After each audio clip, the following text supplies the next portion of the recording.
Australians like to think of themselves as belonging to a coastal nation, especially at this time of the year as millions head to the beach.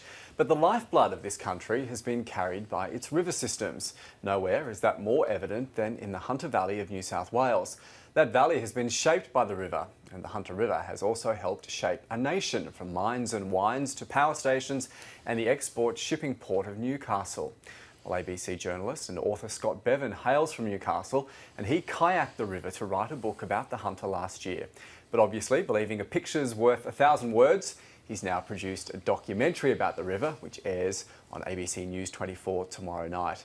Scott's out of the kayak and back in the studio and joins us now. Scott, it's nice to see you. I'm glad you're not in shorts as well. Yeah, I'm thinking I'd like to be back in the kayak right about now. Okay, fair enough. That's a good start to an interview.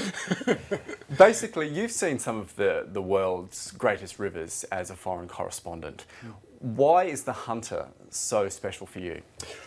Putting aside the fact that it's the home river and therefore helped define me, Rich, and help shape me and nurture me, it struck me, and I guess it is while you're travelling, it struck me that at the mouth of the river where I used to stand and watch the ships go over the horizon, and I had the opportunity to follow those ships in my career, the thing that struck me is, wow, what happens further up that river has helped shape not only a region, but as you were saying in the intro, a nation, past and present, from convict days and all that happened back then when it fed a colony, through to now with the mines and the wines that we love.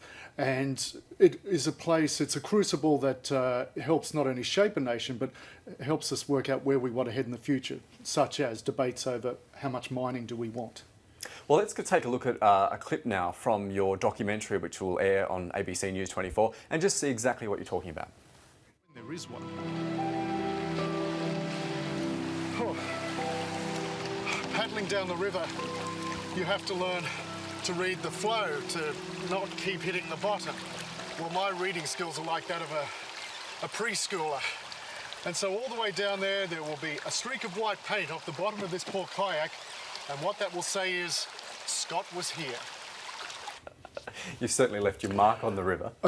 Yes, indeed. And that was the only place on the entire river where I had problems paddling. The only place. Of course. Yes, in the 470 kilometres. So what actually led you to take this journey? Well, it was while I was the Moscow correspondent, because 12 years ago, my wife and I had paddled the river to get to understand the region, for me to show her more of my home region, for me to understand myself better. While in Moscow, living by another great river, I thought, when I get home, I'm going to paddle the river again to reconnect with the region, reconnect with myself. And while doing it, it made me realise this river has been so important to this country, and that's what set me off on that journey. And I thought, after doing the book, you'd think 135,000 words would be enough, but you know, if a picture is worth 1,000 words, it's only 135 pictures. I thought the Hunter is a sum of many beautiful pictures, also confronting pictures.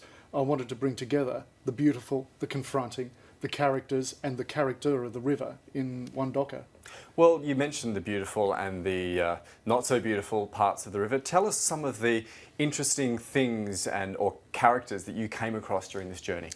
It's all the way down. It's not a long river. 470 kilometres is not a long river, but boy, it feels like so many moods, so many characters along the way, from the mountain area known as the Barrington Tops, where it begins in this wild country, down through some historic pastoral areas such as Beltrees, the family of the Whites have been there for 7 generations, down through these communities that exist because of the river, into the mining territory, which is now the scene of such debate about the need for mining to develop this country economically versus the environmental price that is being paid, through the whole issue of food security. Where are we going to get our milk in the future, considering parts of the river was the land of milk once upon a time, down through some beautiful wetlands into the harbour, where a lot of the Hunter Valley coal goes out across the horizon past Nobbies. So it is the sum of many parts, many characters, many moods, and it's hard to believe all of this happens in less than 500 kilometres. It certainly is. But you've actually said in your book that the river defines and nurtures the people of the region, but most have fallen into the habit of ignoring it. Why do you think that is?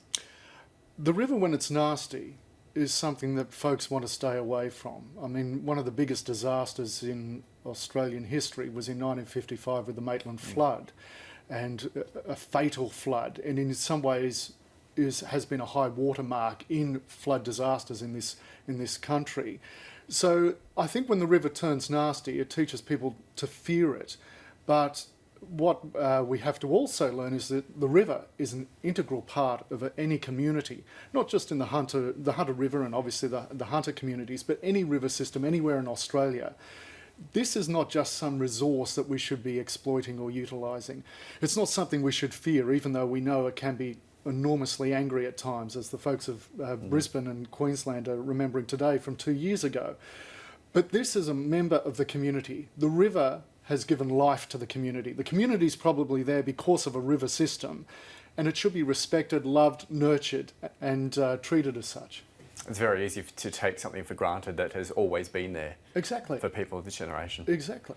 All right, Scott, Bevan, thanks very much for coming in and talking to us about the Hunter, and we look forward to seeing your canoeing skills on the documentary The Hunter on Monday night on ABC News 24 at 9:30 Eastern Daylight Time. Rich, good to speak with you. Thanks.